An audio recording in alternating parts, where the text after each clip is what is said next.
She hadn't laughed in 3 years. Not a chuckle, not even a hint of a smile. Psychologists called her an impenetrable vault.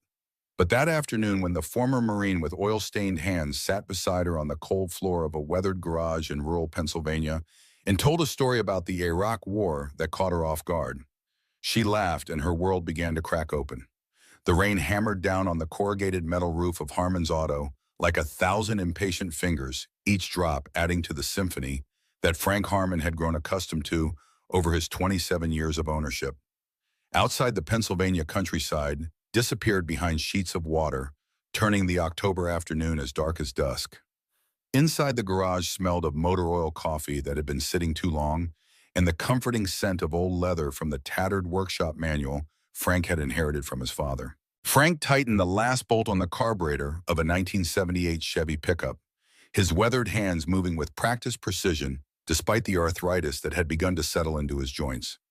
At 58, Frank Harmon's face carried the topography of a life lived outdoors, creases around eyes that had squinted into desert suns, lines etched by worry during firefights, and a permanently furrowed brow from concentrating on engines for decades. His salt and pepper hair was cropped short, a habit he'd never abandoned after leaving the Marines. "Johnny, hand me that timing light," Frank called out, his voice carrying the slight rasp of a man who'd breathed in too much dust during sandstorms in Kuwait and Iraq. From the corner of the garage, 8-year-old Johnny Harmon looked up from his arrangement of die-cast model cars. The boy's eyes, Martha's eyes, Frank thought, for the 1,000th time, lit up at being included in his father's work. Johnny carefully set down a 1957 Thunderbird miniature and scampered across the concrete floor, his sneakers leaving small wet prints from where he'd been standing near the partially open side door, watching the downpour.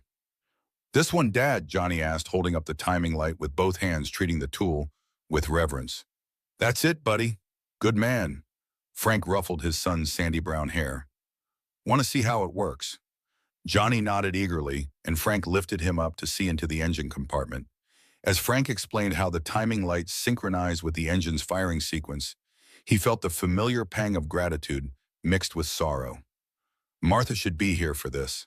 She would have loved to see Johnny's face light up at learning something new, the way her own face used to brighten at the smallest discoveries.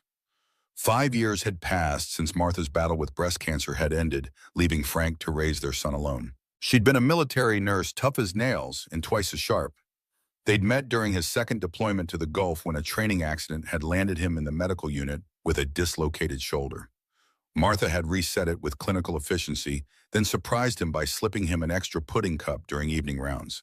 Their love had been forged in the crucible of military service, tempered by multiple deployments and tested by civilian life, when they'd both finally hung up their uniforms.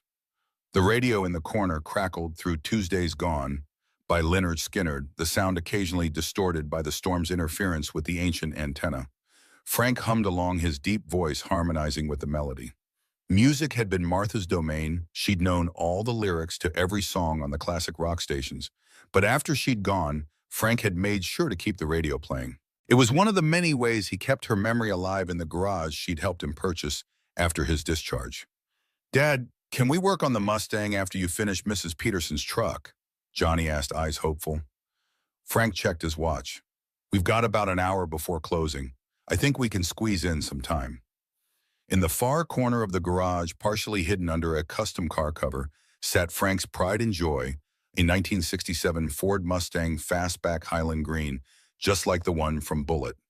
Frank had purchased the rusted shell 3 years ago, shortly after Martha's passing, when he'd needed something to occupy his hands and mind during the long empty evenings. The restoration project had become a bridge between him and Johnny, a way to connect when words failed them both.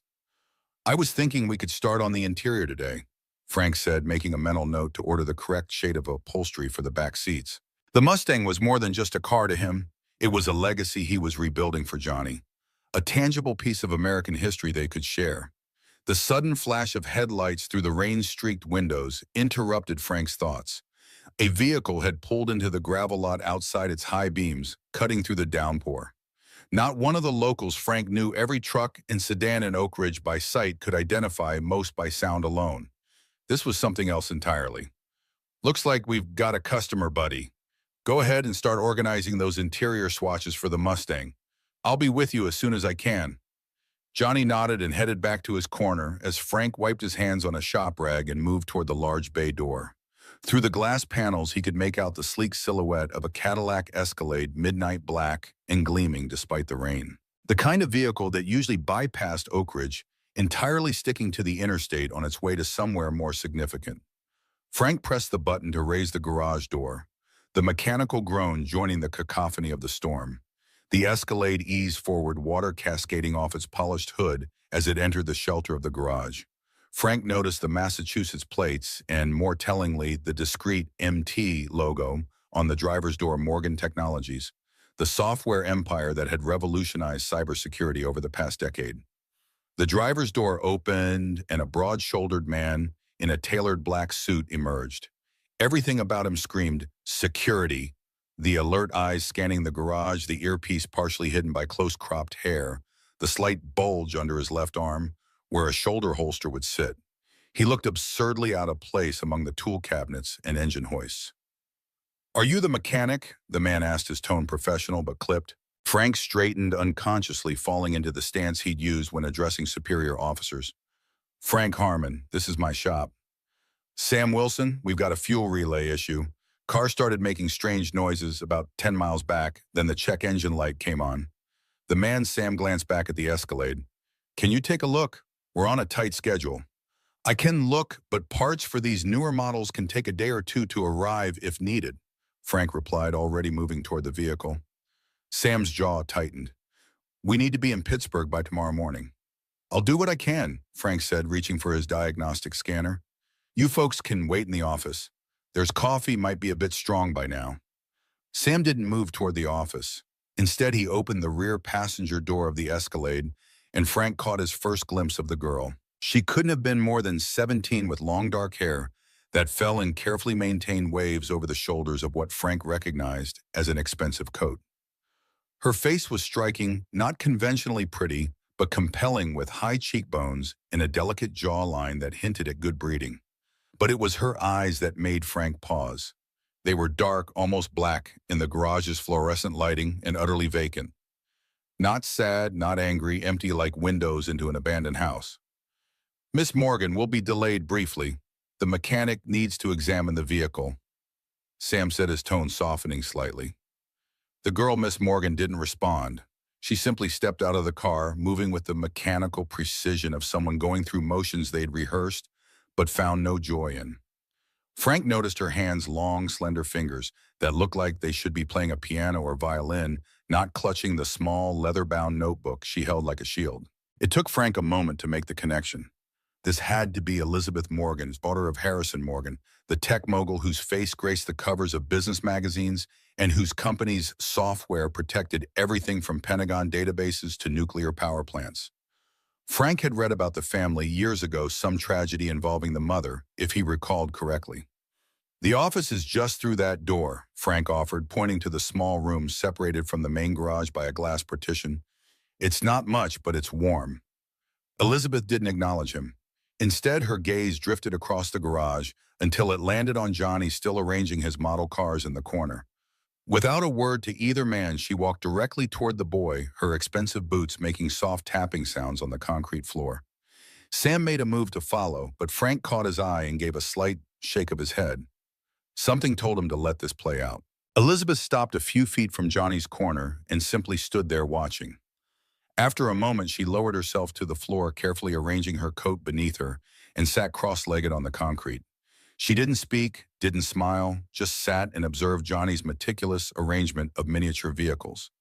Johnny, who normally shied away from strangers, looked up at her with curious eyes.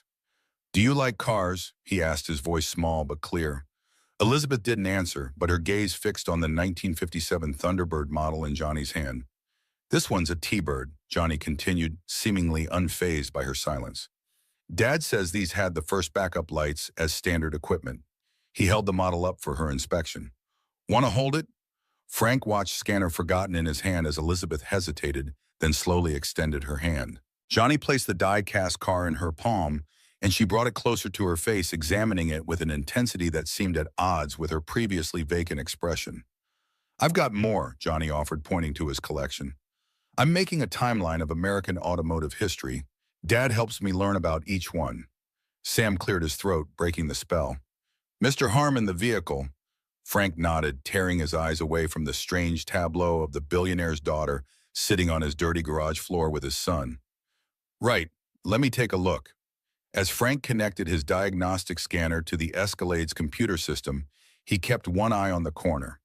Johnny had resumed his narration, explaining each model in his collection to Elizabeth, who remained silent but appeared to be listening.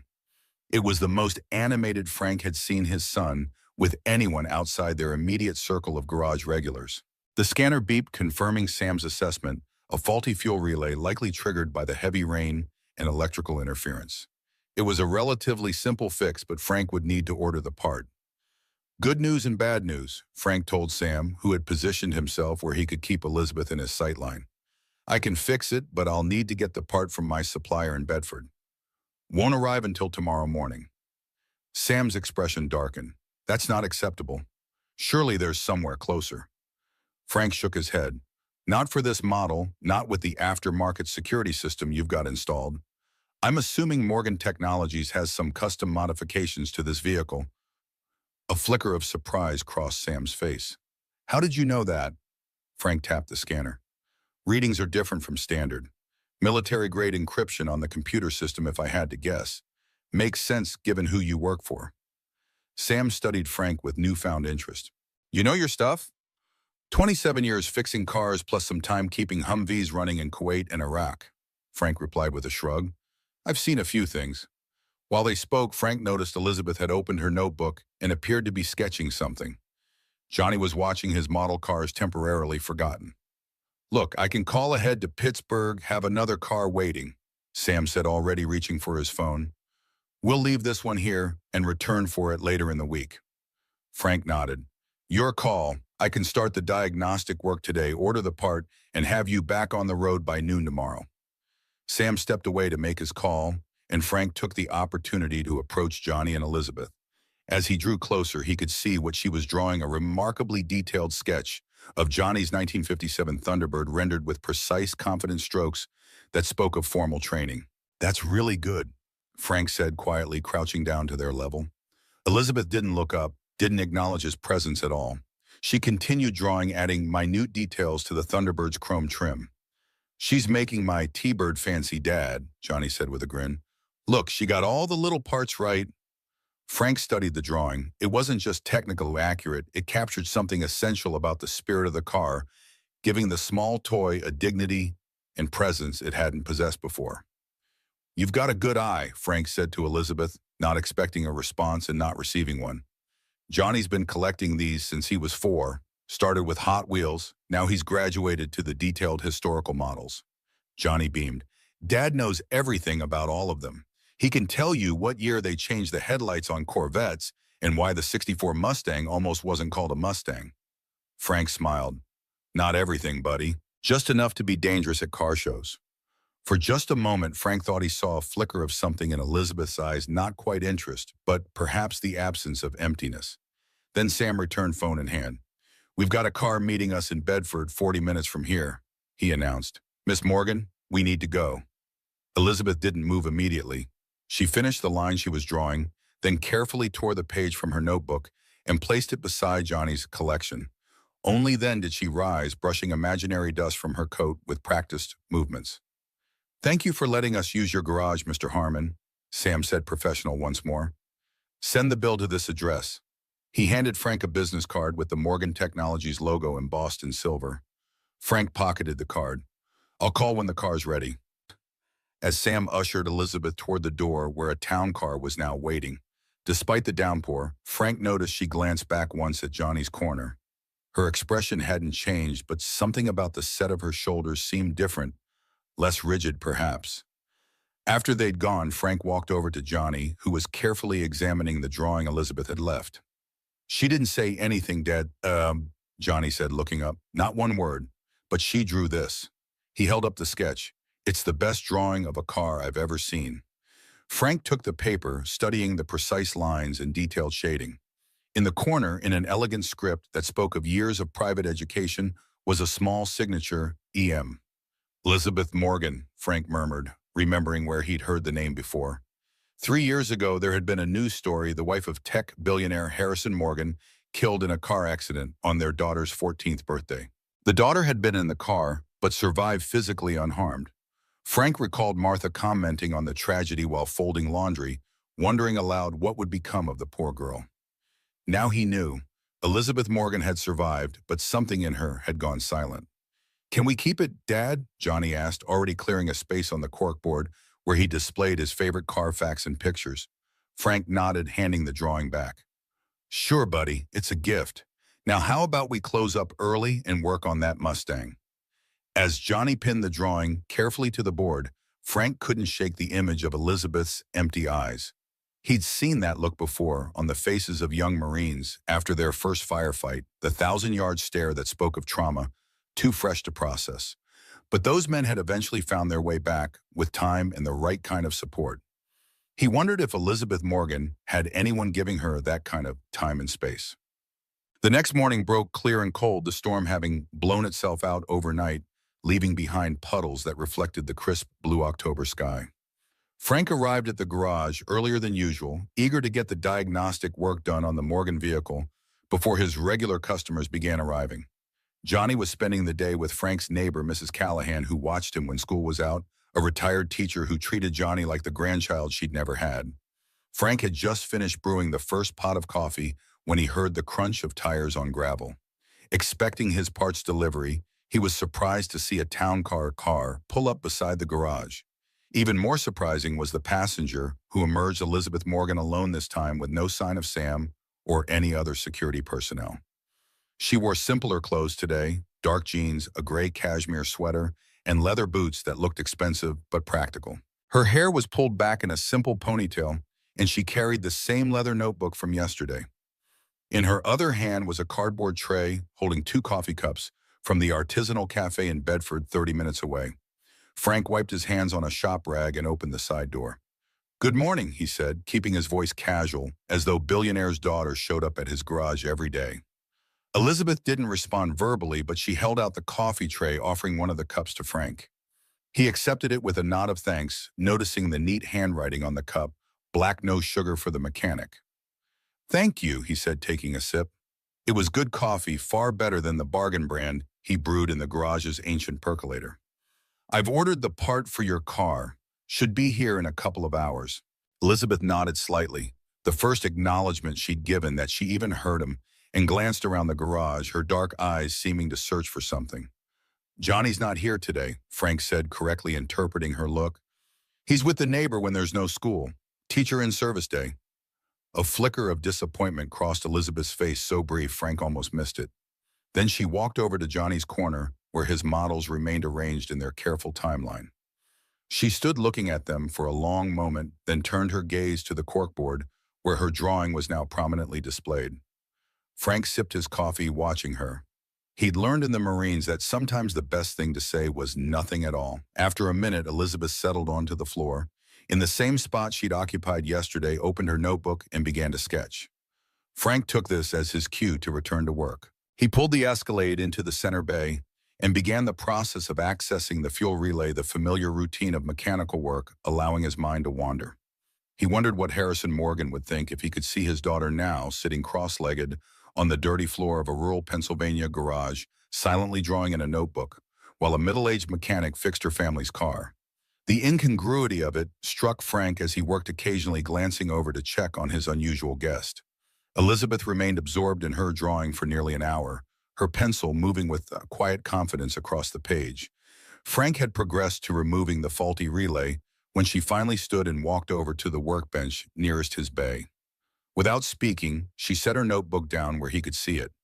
On the open page was a detailed sketch of his garage, not just the space, but the feeling of it. She'd captured the way the morning light filtered through the high windows, the organized chaos of Frank's tool wall, the dignified presence of the half-restored Mustang under its cover.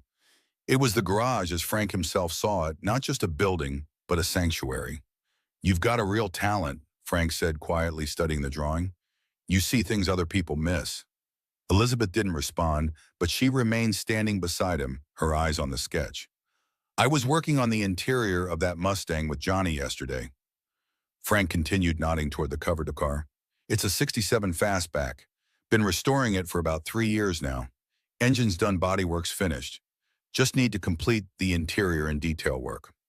He wasn't sure why he was telling her this, except that something about her silence invited confidences rather than demanding them. It reminded him of the way his unit's chaplain used to sit quietly beside troubled Marines, creating a space where words could come when they were ready. My wife Martha and I always wanted a classic Mustang. He continued, returning to the relay replacement. Never had the time or money when she was alive. After she passed, it seemed like a good project to keep my hands busy and teach Johnny about cars. Elizabeth moved closer, watching his hands work with the same intense focus she'd given Johnny's models. Frank continued his explanation, detailing the process of replacing the relay as though she were an apprentice learning the trade. She didn't ask questions, but her attention never wavered. When the garage phone rang, Frank excused himself to answer it. It was his parts supplier calling to say the delivery would be delayed until afternoon due to inventory issues. Frank thanked him and hung up, turning back to Elizabeth. Looks like we'll be waiting a bit longer for that part, he explained. You're welcome to stay, but it might be a few hours. I can call you a car if you'd prefer. Elizabeth shook her head, another small but definite response, and returned to Johnny's corner, settling back onto the floor with her notebook.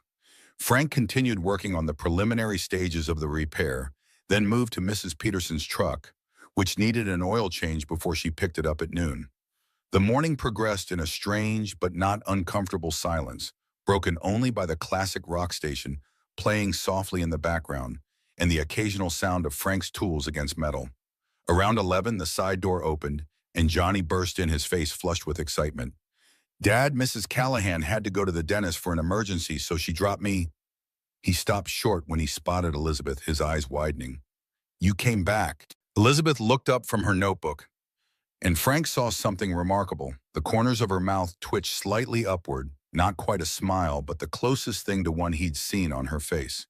Johnny approached her without hesitation, dropping his backpack by the door. I brought my new model today. It's a 1963 Corvette Stingray. Want to see? Without waiting for a response, he pulled a small box from his jacket pocket and sat down beside her, carefully opening the package to reveal a die-cast model of the iconic sports car. Elizabeth set aside her notebook and focused on the tiny vehicle as Johnny began explaining its historical significance. This was the first year they called it Stingray, and it had this really cool split rear window that they only made for 1 year because people complained they couldn't see out the back, Johnny said, pointing to the feature in question. Dad says sometimes the things that make something special are the things that don't always make practical sense. Frank smiled at his son's perfect recall of their conversation from the car show last summer. As he watched Johnny and Elizabeth, he was struck by how naturally his son had adapted to her silence. Johnny didn't seem to mind or even notice that she never responded verbally. He simply continued his enthusiastic monologue about the Corvette's features, occasionally pausing as though giving her time to absorb the information. I'm going to add it to the timeline right here, Johnny explained, indicating a spot between two other models.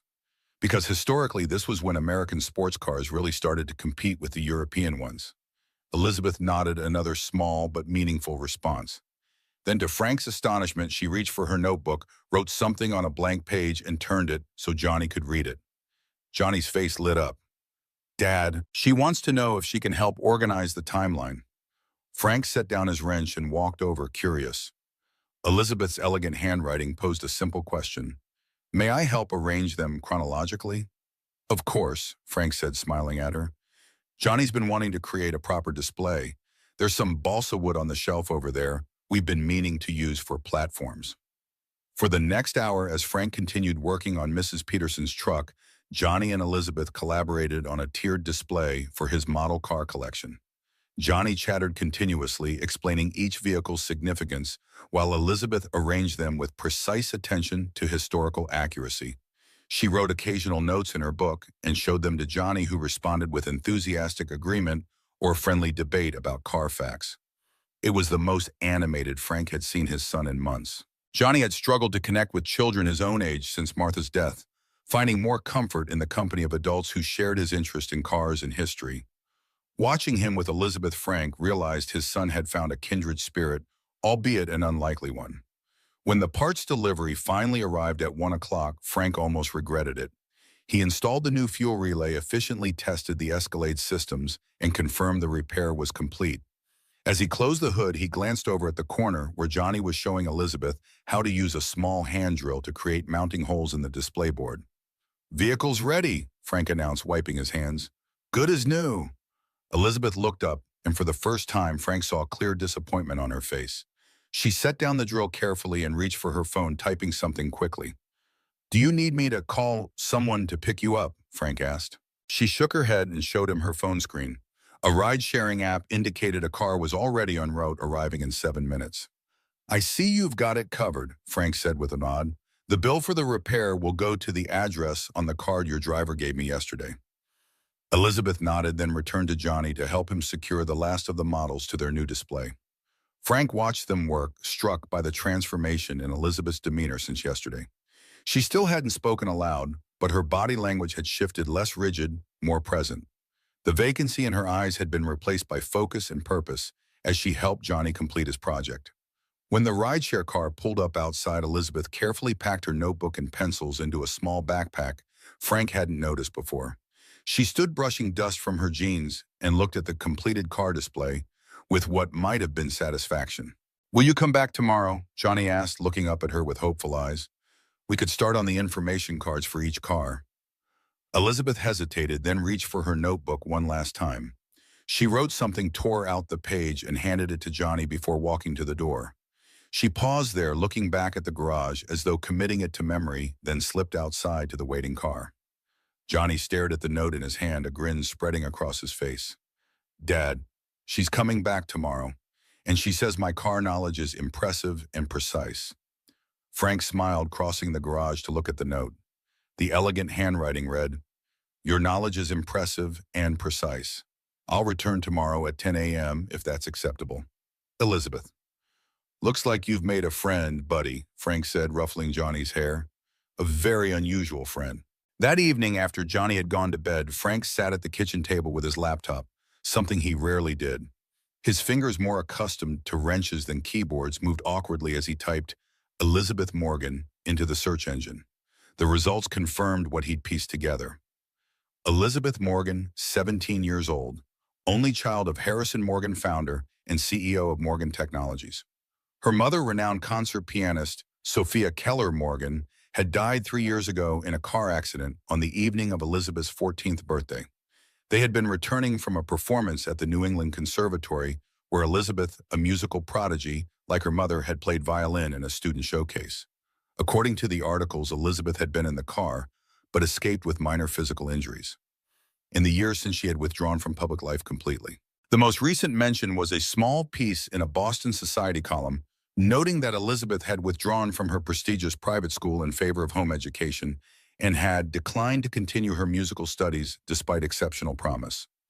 There was a photograph from before the accident, Elizabeth at 13, standing beside a grand piano where her mother sat, both dressed in formal concert attire. The girl in the photo bore little resemblance to the silent young woman who had sat on his garage floor. The Elizabeth in the picture was smiling broadly, eyes alight with confidence and joy as she held a violin. Frank closed the laptop, troubled by what he'd found and what he hadn't. There was no mention of Elizabeth's silence, no explanation for why the daughter of one of America's wealthiest men would choose to spend her day in a rundown garage in rural Pennsylvania. Most concerning to Frank was the absence of any reference to treatment or recovery.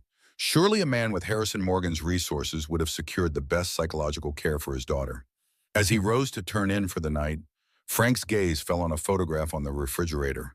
Johnny at 6 sitting on Martha's lap in her hospital bed, both smiling despite the circumstances. It had been taken just weeks before she died, when she'd still had good days between the bad ones. Frank remembered how Johnny had stopped speaking for nearly a month after Martha's funeral. No amount of gentle questioning or professional counseling had broken through his silence. What had finally reached him was the Mustang, the day Frank had brought home the rusted shell and asked for Johnny's help in making it beautiful again. His son had looked at the car, then up at Frank, and said his first words in weeks, "Mom would have loved this car." Perhaps Frank thought, as he turned off the kitchen light, Elizabeth Morgan was not so different from his son. Perhaps she too was waiting for the right restoration project to help her find her voice again. Elizabeth returned the next morning as promised, arriving in a rideshare car at precisely 10 a.m.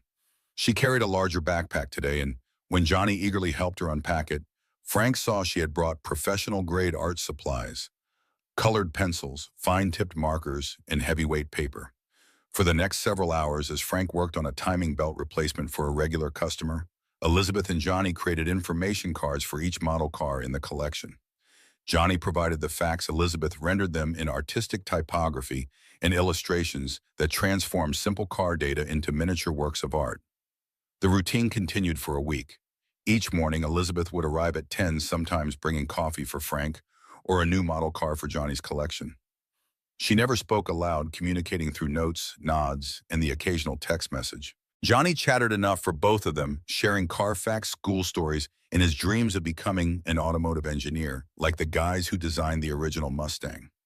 Frank observed the growing friendship with cautious approval. Johnny had bloomed in Elizabeth's presence, his natural enthusiasm finding a patient audience. And Elizabeth, though still silent, showed increasing animation in her gestures and expressions. Once when Johnny demonstrated how the Mustang's rebuilt engine turned over, Frank could have sworn he heard a soft gasp of appreciation from her. On the fifth day, as Elizabeth helped Johnny organize his collection of car magazines, Frank received a phone call that made the hair on the back of his neck stand up. "Harmon's Auto," he answered, wiping grease from his hands. "Mr. Harmon." The voice was crisp, authoritative, with the polished accent of old money and elite education. "This is Harrison Morgan. I believe you've been entertaining my daughter." Frank's eyes flickered to Elizabeth, who was focused on cutting precise rectangles from cardstock for Johnny's magazine clippings. "Mr. Morgan," he acknowledged, keeping his voice neutral, "what can I do for you? You can explain why my 17-year-old daughter has been spending her days in your establishment." Morgan said, the slight pause conveying volumes about his opinion of Frank's garage. "I'm not sure I'm the one who should be explaining that, sir," Frank replied evenly. "Elizabeth has been visiting of her own accord. She and my son have been working on his model car collection." There was a pause, then a sound that might have been a suppressed sigh. "Mr. Harmon, I don't know what you think you are doing, but Elizabeth is under the care of specialists. She has been since her mother's accident. Whatever game you're playing." "No game, sir," Frank interrupted, his military bearing returning as it always did when he felt challenged. "Your daughter showed up at my garage, sits on the floor with my son, and helps him organize his cars. That's the extent of it." "She communicates with you," Morgan's voice sharpened with sudden interest. Frank hesitated, looking again at Elizabeth. "Not verbally. She writes notes sometimes or sends text messages." Another pause, longer this time. "Elizabeth hasn't communicated willingly with anyone in 3 years, Mr. Harmon. Not with me, not with her therapists, not with the specialists at the 3 private facilities where she's been treated." Frank absorbed this information, thinking of the elegant notes Elizabeth wrote to Johnny, the careful text messages she sometimes showed him when asking about tools or car parts. "I don't know what to tell you, Mr. Morgan. She seems comfortable here." "I'm sending Sam to collect her share," Morgan said abruptly. "He'll be there within the hour. This has gone on long enough." Before Frank could respond, the line went dead. He set the phone down, slowly troubled by the conversation. Across the garage, Elizabeth was showing Johnny how to create a border for his favorite magazine cover, her dark head bent close to his sandy one as they worked. Frank couldn't imagine this quiet, gentle young woman as the uncommunicative patient Harrison Morgan had described. Yet he'd seen the emptiness in her eyes that first day, recognized the signs of trauma that no amount of wealth or specialist could simply erase. For the next 40 minutes, Frank continued working on his customer's car, occasionally glancing at the odd pair in the corner. He debated whether to warn Elizabeth about her father's call, but decided against it. Whatever was happening between the Morgans was their business. His responsibility was to Johnny and the safe space of the garage they shared. At precisely 11 o'clock, the now familiar black Escalade pulled into the lot, and Sam emerged, his expression grim.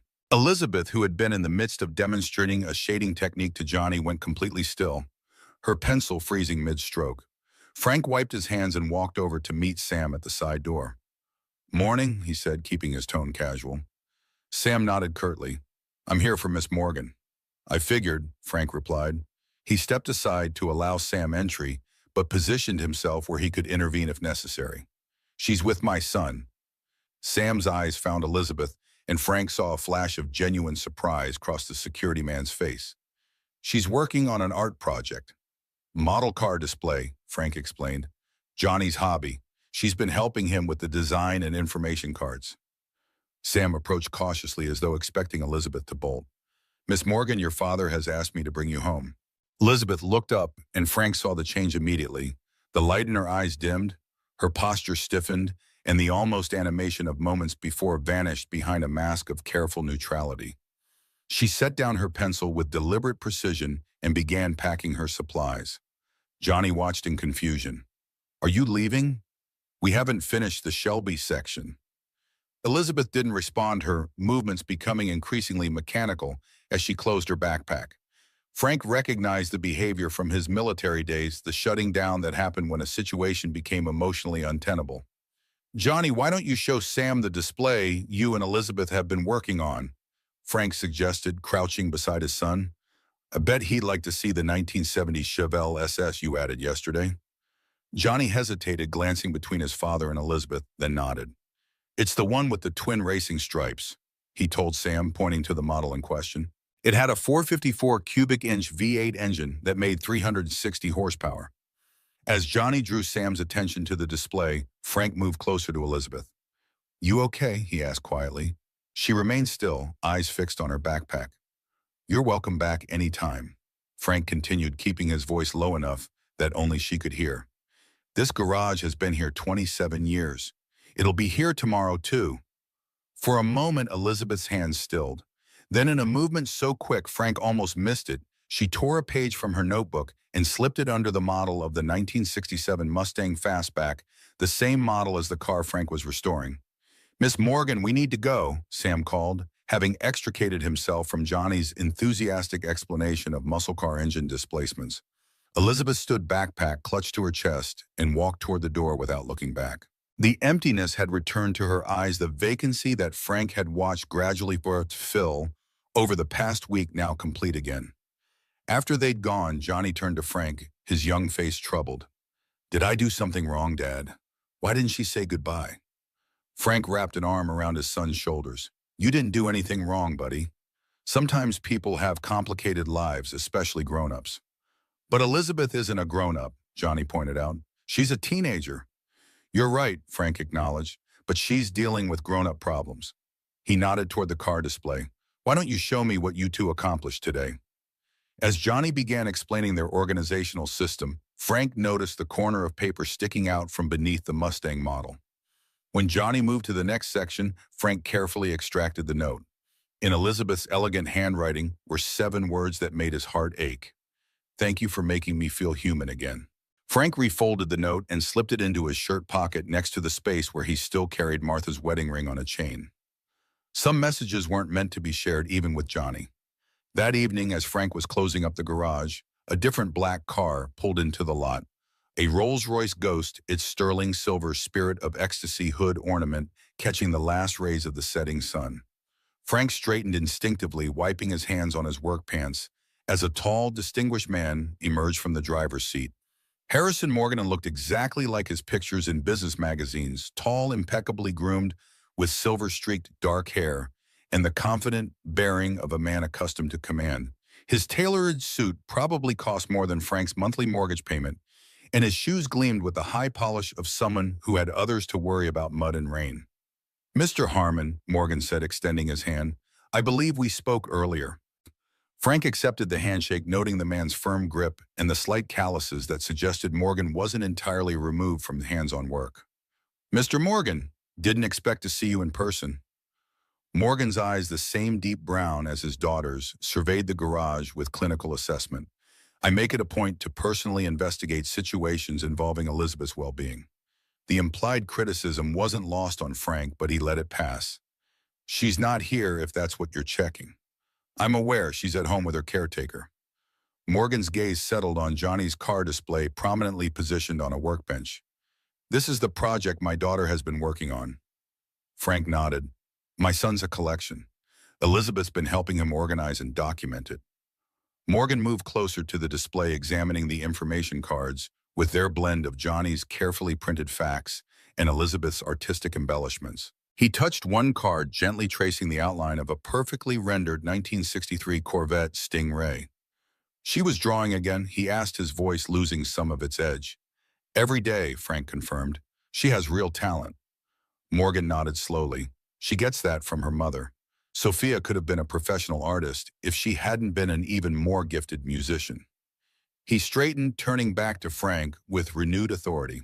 Mr. Harmon, I'm sure you can understand my concern. My daughter is a vulnerable young woman with significant psychological trauma. She requires professional care and supervision. Frank crossed his arms, measuring his response. With all due respect, Sir Elizabeth seemed pretty content here. Not saying your specialists aren't doing their jobs, but sometimes people need different kinds of spaces to heal. And you believe an auto repair shop is such a space. Morgan's tone was skeptical, but not entirely dismissive. I believe any place where she feels safe enough to draw, communicate, and help an 8-year-old with his hobby is worth considering, Frank replied evenly. I was a Marine, Mr. Morgan. Saw combat in 2 wars.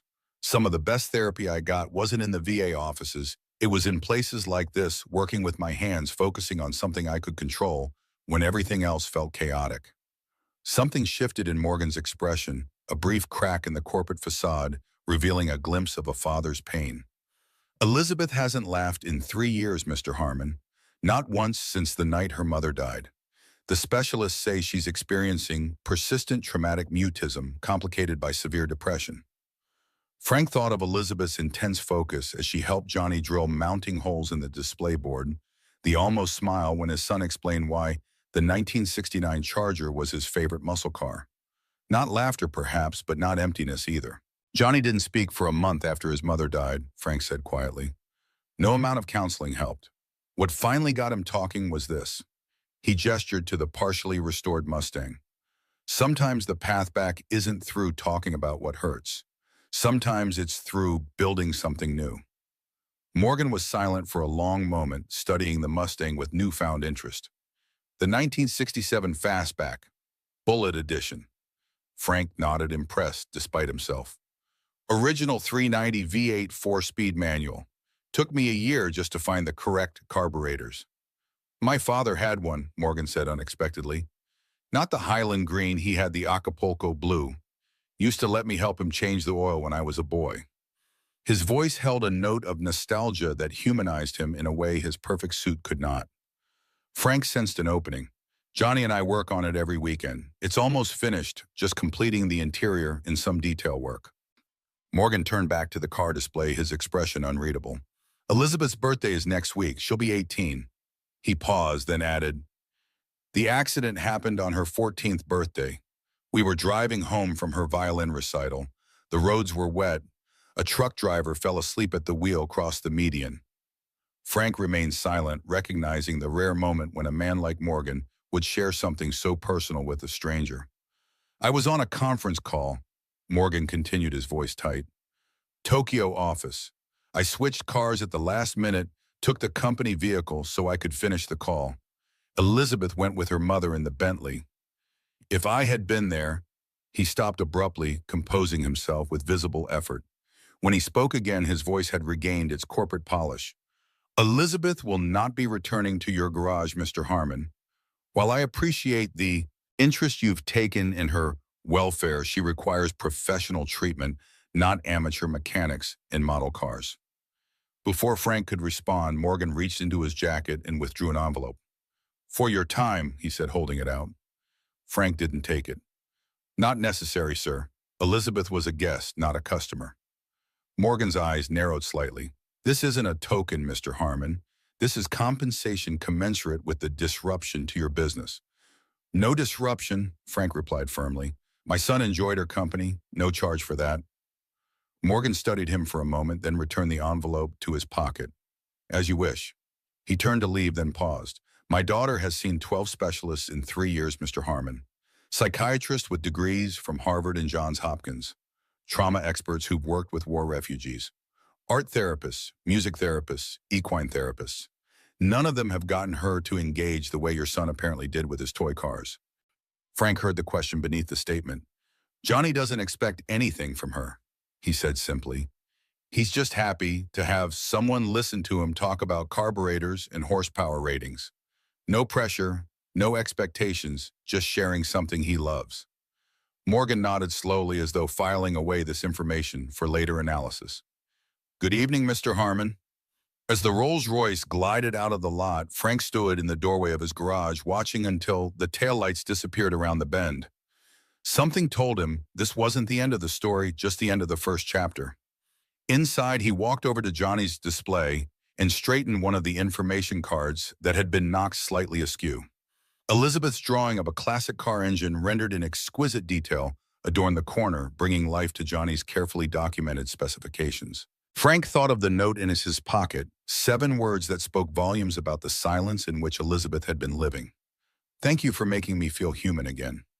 He wondered if Harrison Morgan had any idea what his daughter had found in a rundown garage in rural Pennsylvania. Not a cure, perhaps, but a moment of humanity in what had clearly been 3 years of carefully managed isolation. As Frank turned off the lights and locked up for the night, he couldn't shake the feeling that Elizabeth Morgan would return. The question was whether she would come alone or if her father would be wise enough to recognize that sometimes healing happened in the most unexpected places, even on the oil-stained floor of a small-town garage. The weekend passed with no sign of Elizabeth. Frank tried to maintain Johnny's routine, Saturday morning pancakes shaped like car logos, afternoon work, on the Mustang, Sunday fishing at Oak Ridge Reservoir, but his son's spirits remained dampened. Johnny checked the door whenever the bell chimed, his hopeful expression falling each time a regular customer entered, instead of the silent girl who had shared his corner of the garage.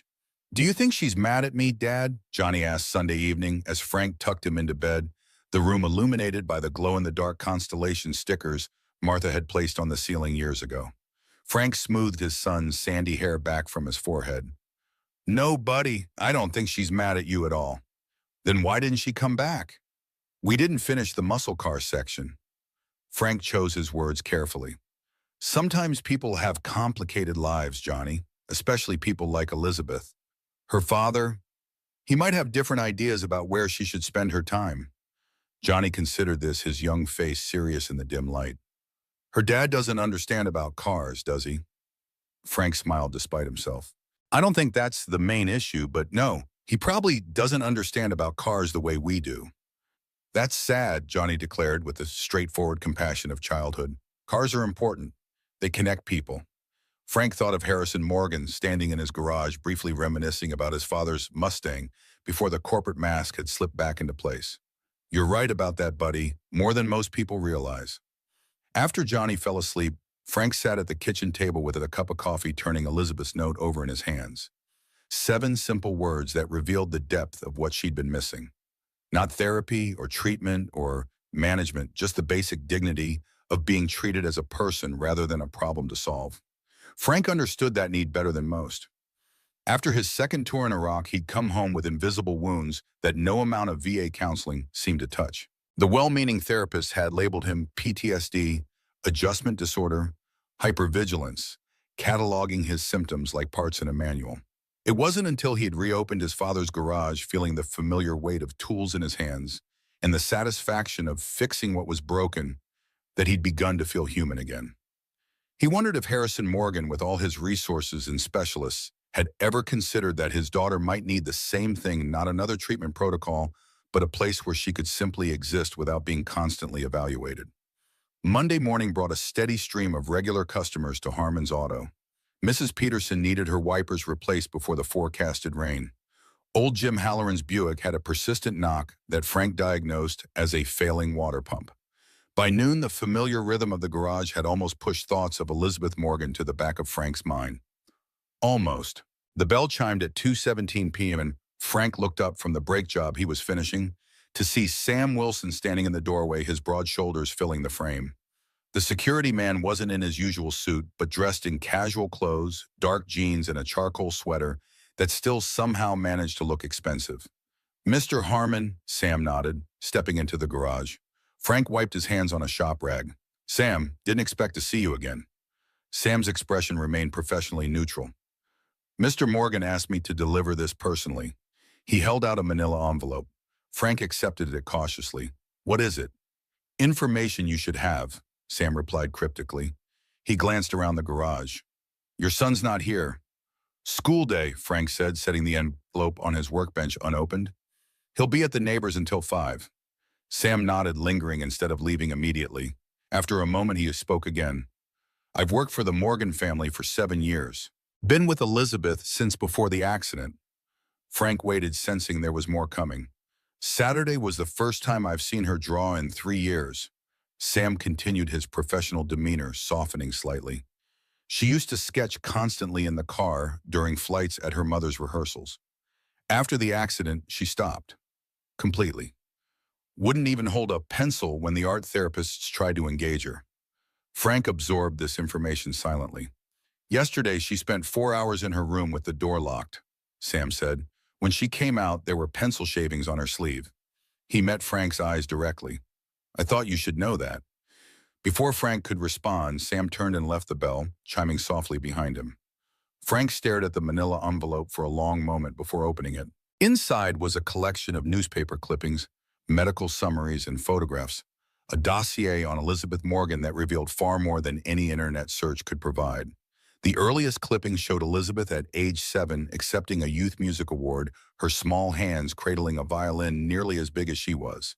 Another featured her at 12 performing with the Boston Youth Symphony. The most recent pre-accident photograph showed Elizabeth and her mother Sophia backstage at the New England Conservatory the night of the accident. Elizabeth was beaming, holding a bouquet of white roses, her mother's arm around her shoulders. The medical summaries were more troubling. Clinical language described Elizabeth's condition following the accident. Patient presents with selective mutism following traumatic event. Refuses all verbal communication. Minimal engagement with therapeutic interventions. Regression in self-care behaviors. Resistance to musical stimuli previously enjoyed. A handwritten note on Morgan Technologies' letterhead was clipped to the file. In precise angular handwriting, Harrison Morgan had written, she was in the vehicle for 72 minutes with her mother's body before emergency services could extract her. The doctors say this is the source of the trauma. I believe you should know this context. Frank set the papers down, his stomach tight with the horror of what Elizabeth had endured. To be trapped beside her dead mother on her birthday for over an hour would leave scars no amount of expensive therapy could easily erase. The last item in the envelope was a current photograph of Elizabeth, clearly taken without her knowledge, sitting on the floor of Frank's garage beside Johnny, helping him arrange his model cars. It was the only image in the entire file where she appeared genuinely engaged with her surroundings. Someone, Harrison Morgan, presumably had circled the photograph and written a single word beside it. Why? Frank understood then why Morgan had sent the file. The billionaire wasn't just establishing his authority or warning Frank away from his daughter. He was genuinely baffled by Elizabeth's response to the garage and was seeking answers that his experts hadn't been able to provide. Frank carefully returned the documents to the envelope and placed it in his desk drawer beneath the service manuals and parts catalogs. The glimpse into Elizabeth's history had deepened his concern for the girl, but it hadn't changed his fundamental understanding of what she might need. Sometimes the deepest wounds required the simplest medicines, safety, purpose, and the dignity of being useful rather than merely being handled. The rest of the week passed without further contact from the Morgans. Johnny gradually stopped looking up expectantly when the garage door opened, though Frank occasionally caught him rearranging the model car display, perfecting the presentation as though preparing for Elizabeth's return. On Friday afternoon, as Frank was completing the week's invoices, his cell phone rang with an unfamiliar number. He answered with his standard greeting. Mr. Harmon, this is Harrison Morgan. Frank straightened in his chair. Mr. Morgan, what can I do for you? I've been reviewing Elizabeth's schedule and security protocols, Morgan said without preamble. I understand that your son is not in school on Mondays due to teacher professional development days. That's right, Frank confirmed, wondering where this was leading. Elizabeth's birthday is this Monday, Morgan continued. She will be 18. I've been advised that allowing her some agency in how she spends her time might be beneficial to her recovery. Frank remained silent, sensing that Morgan was carefully working his way to a point. She has requested to visit your garage again. Morgan finally said the words, coming with obvious reluctance. Her new therapist believes it would be counterproductive to refuse. I see, Frank said neutrally. I want to be clear, Mr. Harmon. I have significant reservations about this arrangement. However, as Elizabeth will legally be an adult, and as she has shown more initiative in this request than in anything else over the past 3 years, I am accommodating her wishes, provisionally. Frank recognized the tone a commanding officer conceding a point while ensuring everyone understood he remained in charge. Elizabeth is welcome here, Mr. Morgan. Johnny would be glad to see her tomorrow. There will be conditions, Morgan pressed on. Sam will accompany her and remain present. She will return home by 3 p.m., and I expect to be informed immediately if there are any incidents. What kind of incidents are you expecting, sir? Frank asked, a edge creeping into his voice, despite his efforts to remain diplomatic. There was a pause on the line. Elizabeth's condition makes her unpredictable, Mr. Harmon. She has had episodes of distress in the past when her routine is disrupted.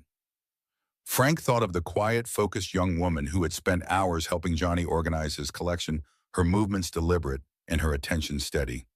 She seemed pretty stable here, Mr. Morgan, but I understand your concern. She'll be safe in my garage. See that she is, Morgan replied, his tone making it clear the conversation was concluded. Sam will bring her at 10 a.m. Monday. After the call ended, Frank sat for a long moment considering the implications.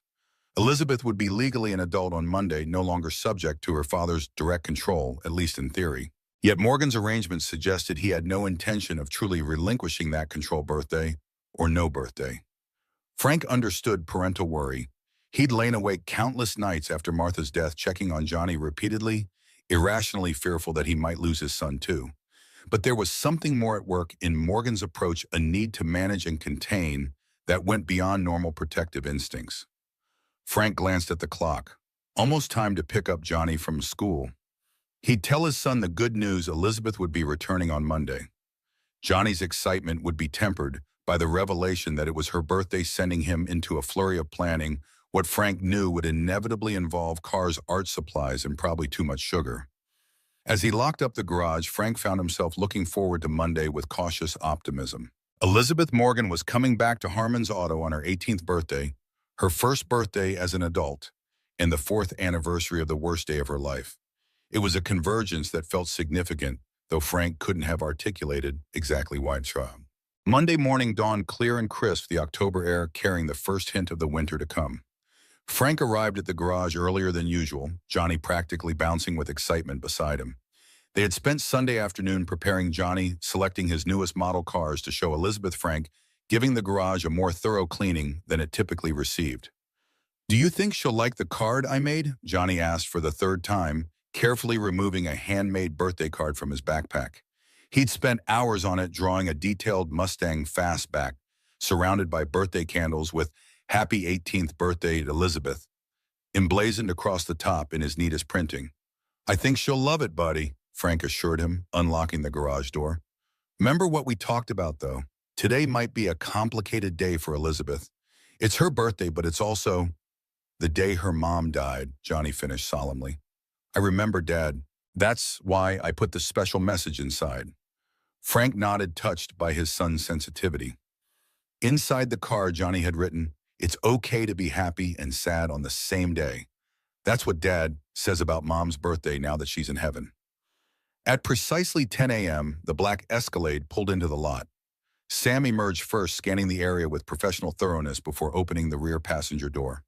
Elizabeth stepped out, dressed in dark jeans and a simple gray sweater, her hair pulled back in its usual ponytail. She carried her leather notebook and a small tote bag. Johnny couldn't contain himself. He burst out the side door, stopping just short of Elizabeth with the sudden awareness that she might not welcome a hug. "You came back," he exclaimed, bouncing slightly on his toes. "I kept working on our display. I added 2 new muscle cars and reorganized the import section like you suggested." Elizabeth's expression softened as she looked at Johnny. She gave a small nod of acknowledgement, then followed him into the garage, Sam trailing a few paces behind. Frank met them inside, wiping his hands on a shop rag. "Morning, Elizabeth, Sam." He nodded to each of them. "Good to see you both." Elizabeth met his eyes briefly, and Frank was relieved to see that the emptiness that had characterized her gaze during her first visit was absent. She wasn't animated, not by any normal standard, but she was present in a way that mattered. Johnny could barely contain himself. Can I give it to her now, Dad? He whispered at a volume that everyone could clearly hear. Frank smiled. Go ahead, buddy. Johnny presented his card with ceremonial gravity. Happy birthday, Elizabeth. Frick made this for you. Elizabeth accepted the card carefully. As she opened it, Frank watched her face closely, concerned that the birthday acknowledgement might trigger painful memories. Her expression remained composed as she read Johnny's message, but her fingers tightened slightly on the card's edges.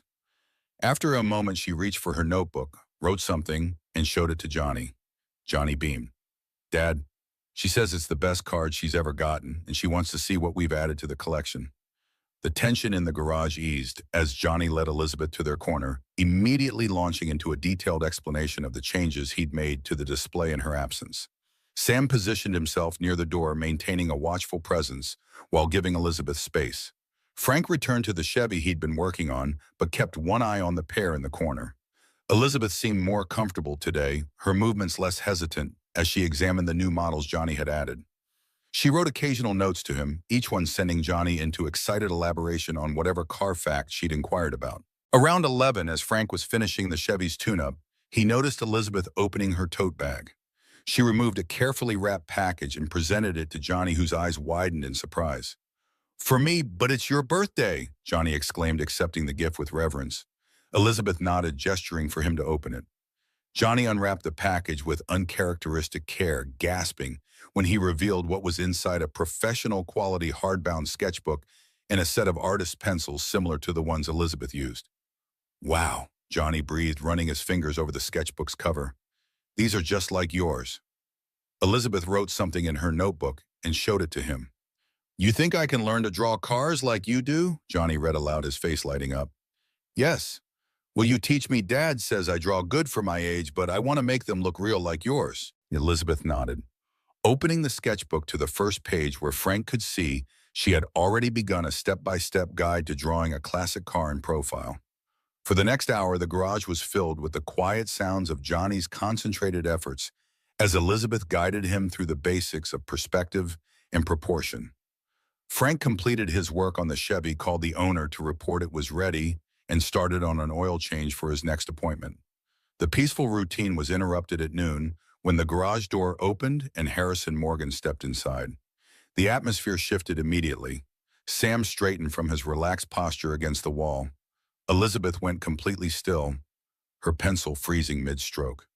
Johnny looked up in confusion, sensing the sudden tension. Morgan was dressed more casually than during his previous visit, dark slacks and a charcoal sweater that probably cost more than Frank's monthly utilities, but his commanding presence remained unchanged. He surveyed the garage, his eyes settling on Elizabeth and Johnny in their corner. I thought I'd join you for lunch, Morgan announced, his tone making it clear this wasn't a request. It is a special occasion after all. Frank wiped his hands and stepped forward. Mr. Morgan, wasn't expecting you until 3. Morgan's smile didn't reach his eyes. I've adjusted my schedule. It's not every day my daughter turns 18. Elizabeth had risen to her feet and her notebook clutched to her chest like armor. Her expression had reverted to the careful neutrality Frank had seen when Sam first came to collect her the week before. Johnny, oblivious to the undercurrents, approached Morgan with his natural friendliness. Hi, I'm Johnny. Are you Elizabeth's dad? She's teaching me to draw cars. Morgan seemed momentarily taken aback by Johnny's direct address. Yes, I'm Harrison Morgan, Elizabeth's father. His tone softened slightly as he addressed the boy. You're the car enthusiast I've heard about. Johnny nodded enthusiastically. Yes, sir, I'm going to be an automotive engineer when I grow up. Elizabeth gave me this sketchbook for drawing designs. He held up the gift proudly. It's professional quality. Morgan's eyes moved from the sketchbook to Elizabeth, something unreadable passing across his face. Did she? That was thoughtful. Frank stepped in. Johnny, why don't you show Mr. Morgan your car display? You and Elizabeth have put a lot of work into it. Johnny eagerly led Morgan to the corner, where the tiered display showcased his collection, complete with the information cards he and Elizabeth had created. As Johnny began explaining the organizational system, Frank moved closer to Elizabeth, who remained frozen in place. You okay? He asked quietly. Elizabeth's dark eyes met his, and Frank saw fear there, not of physical harm, but of the careful equilibrium she'd established being disrupted. She gave a slight shrug that conveyed volumes. It's your birthday. Frank continued, keeping his voice low. And you're 18 now. That means you get to make your own choices. Elizabeth's gaze shifted to her father, who was listening with surprising patience as Johnny detailed the historical significance of the 1964 Pontiac GTO.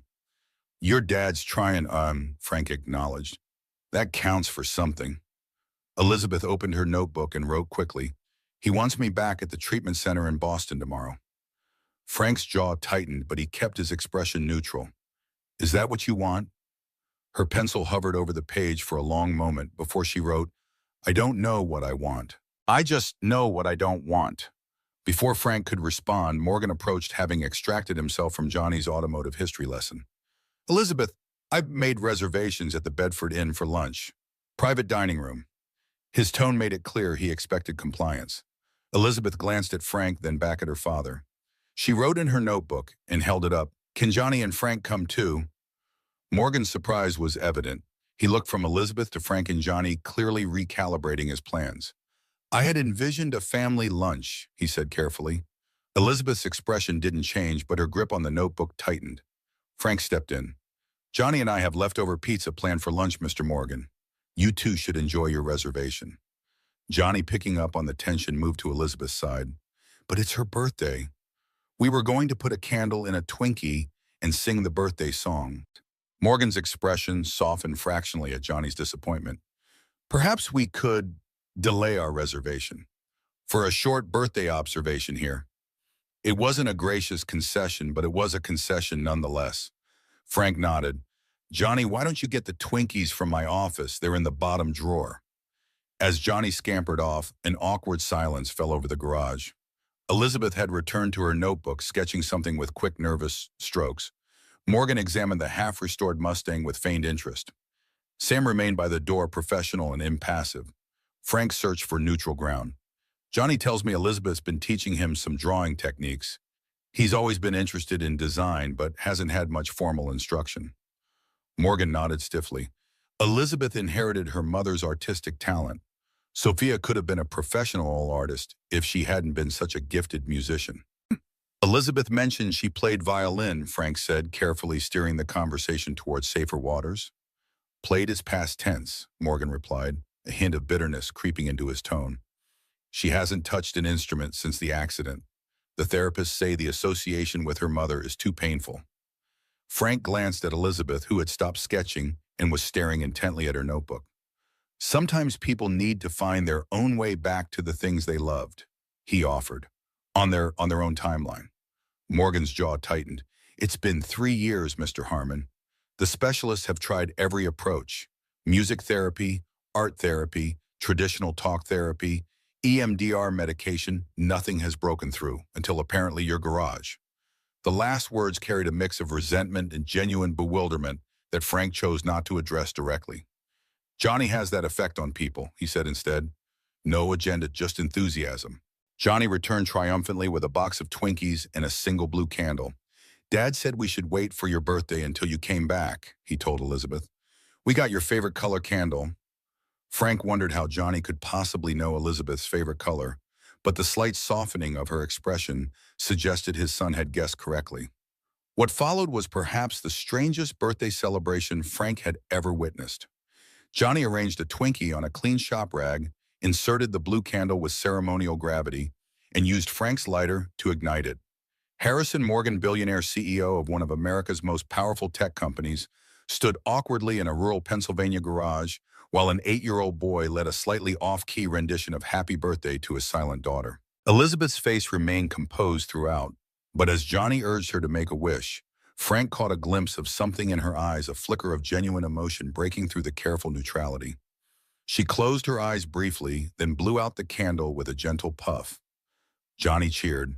Even Sam cracked a smile from his position by the door. Morgan watched his daughter with an expression Frank couldn't quite interpret, concern mixed with something that might have been longing. Here, Dad brought paper plates, Johnny said, dividing the Twinkies. He handed one to Elizabeth, then offered one to Morgan with the unconscious confidence of a child who hasn't yet learned to be intimidated by wealth or status. Morgan hesitated, then accepted the modest offering. Thank you, Johnny.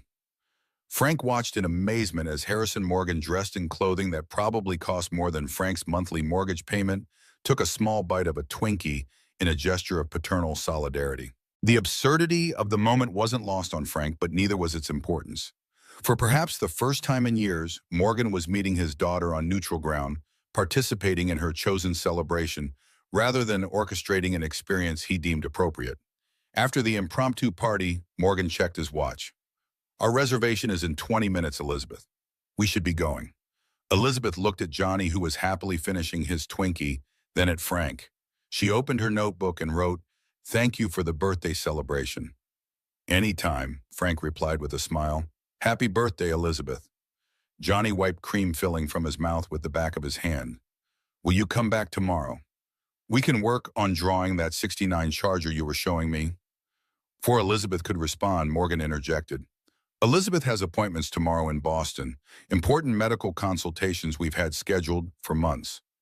Elizabeth's expression closed off immediately, the brief animation from the birthday celebration vanishing behind her familiar mask of neutrality. She packed her notebook and pencils with mechanical precision, not meeting anyone's eyes. Frank felt a surge of frustration on her behalf. Today was her 18th birthday. Legally, she was an adult who could make her own decisions. Yet Morgan was speaking about her future as though her newfound legal status changed nothing. "Mr. Morgan," Frank began carefully, "Elizabeth mentioned these appointments. I was wondering, this isn't an appropriate topic for discussion here." Morgan cut him off smoothly.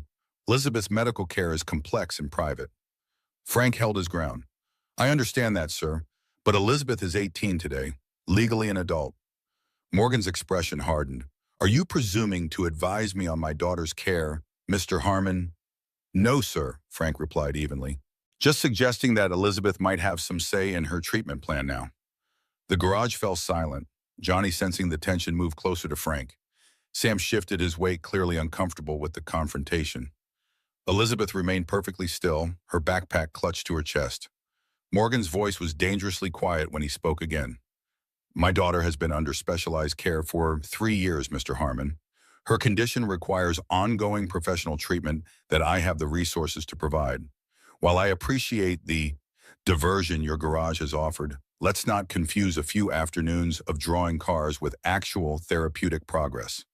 Frank felt his military bearing returning, spine straightening as it always did in the face of authority. He questioned, "With respect, sir, I've seen more engagement from Elizabeth here than you described seeing in 3 years of specialized treatment. That might be worth considering." Morgan's eyes narrowed. "You are overstepping, Mr. Harmon." "Dad," Johnny tugged at Frank's sleeve, his young face concerned. "You're getting mad." Frank took a deep breath, centering himself. Johnny was right, this confrontation wouldn't help Elizabeth. "Sorry, buddy," he said to his son, then turned back to Morgan. "I apologize if I've overstepped, Mr. Morgan. I only meant to suggest that Elizabeth seems to find some comfort here, that's all." Morgan regarded him coldly for a moment, then turned to Elizabeth. "It's time to go." Elizabeth hesitated, then reached for her notebook one last time. She wrote something quickly and showed it to her father. Morgan read it, his expression unchanging. "We can discuss this in the car. Sam, bring the vehicle around." As Sam left to retrieve the Escalade, Elizabeth turned to Johnny and gave him a small, sad smile. She reached into her backpack and withdrew a carefully wrapped package, which she handed to him. Johnny accepted it with wide eyes. "Another present, but you already gave me the sketchbook."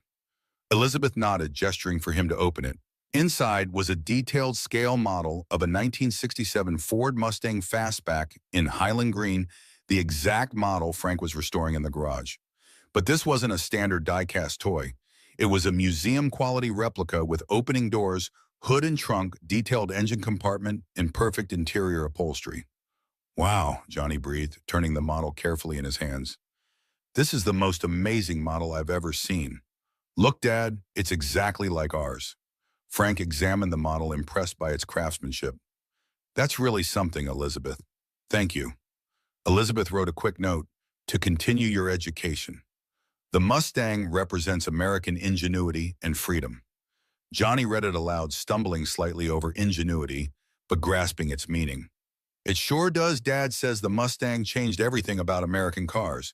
It was the first pony car, Elizabeth smiled a real smile that transformed her face for a brief moment before the sound of the Escalade pulling up outside recalled her to her circumstances. The smile faded, replaced by her usual neutral expression. Morgan checked his watch. "Elizabeth, we need to go, now." Elizabeth nodded, shouldering her backpack.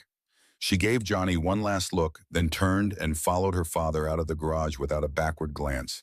After they'd gone, Johnny stood holding his new model, his expression troubled. "Dad, is Elizabeth okay?" "She seemed sad when they left." Frank crouched beside his son, choosing his words carefully. "Elizabeth has had a tough time since her mom died, buddy. Her dad is trying to help her, but sometimes grown-ups don't agree on the best way to help someone." Johnny considered this. "But Elizabeth is grown up now too, right? She's 18. That's an adult."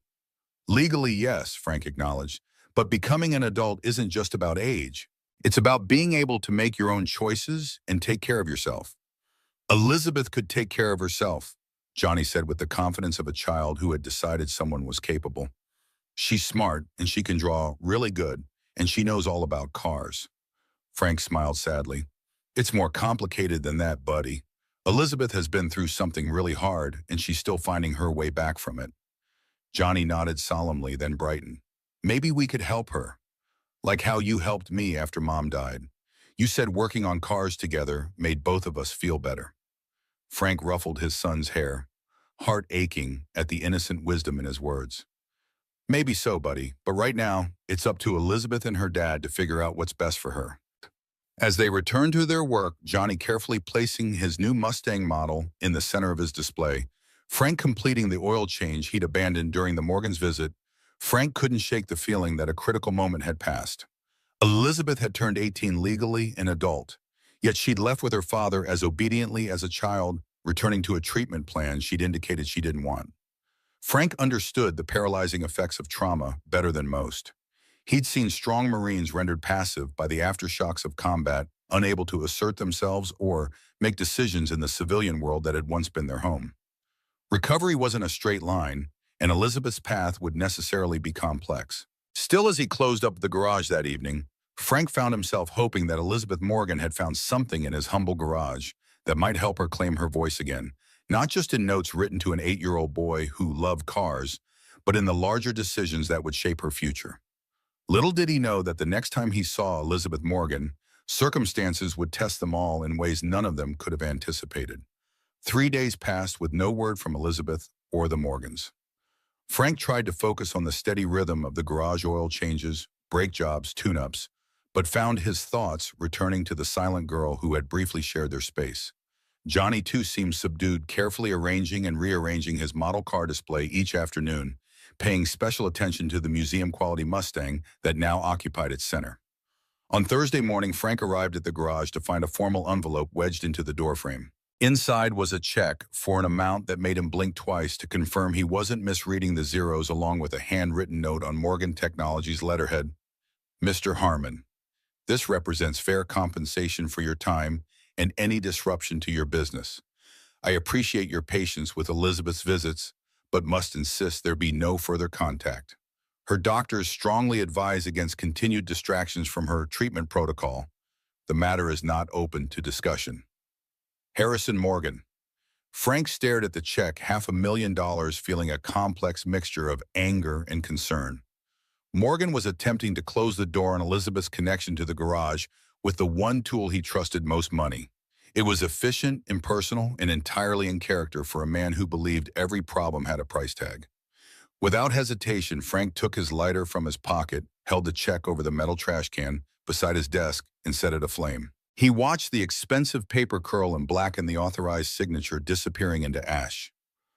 "I'm not for sale, Morgan," he muttered, dropping the last charred corner into the can, "and neither is your daughter's well-being." Frank didn't tell Johnny about the check or the note.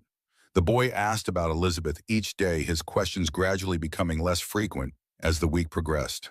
By Sunday, he seemed to have accepted that their unusual visitor wouldn't be returning, though he still carefully maintained the car display they had created together.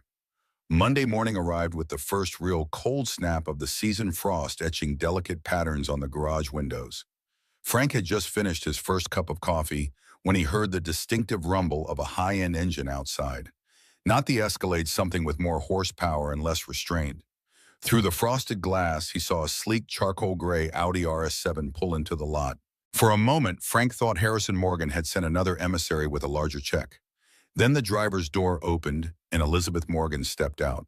She was dressed differently. Dark jeans, a black turtleneck sweater, and a leather jacket that looked both expensive and practical.